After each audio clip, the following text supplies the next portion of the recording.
અમદાવાદમાં બનેલ વિમાન દુર્ઘટનામાં ગાંધીનગર સેક્ટર 24માં રહેતા બ્રહ્મભટ્ટ દંપતીનું મૃત્યુ નિપજ્યું હતું. દંપતી પોતાના બંને બાળકોને ગાંધીનગર સ્થિત સેક્ટર 24ના નિવાસસ્થાને મૂકીને લંડન ગયા હતા.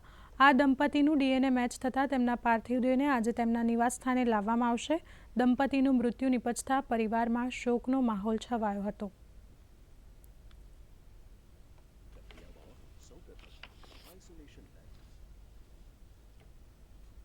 ઘટના સ્થળેથી મળી આવેલા માનવીય અંગોનું પ્રાથમિક પરીક્ષણ કરવામાં આવે છે. ડીએનએ આઇસોલેશન લેબમાં સેમ્પલમાંથી ડીએનએ અલગ તારવવામાં આવે છે, જેમાં બળેલા હાડકાં, દાંત અને પેશીય પદાર્થ જેવા સેમ્પલને કેમિકલ ટ્રીટમેન્ટ આપીને ડીએનએ અલગ તારવવામાં આવે છે. આ સમગ્ર પ્રક્રિયા માટે વિવિધ અદ્યતન મશીનરીનો ઉપયોગ પણ કરવામાં આવે છે. ક્વોન્ટિફિકેશન લેબ ડીએનએ અલગ કર્યા બાદ ક્વોન્ટિફિકેશન લેબમાં ડીએનએની માત્રા અને ગુણવત્તાને ચકાસવામાં આવે છે.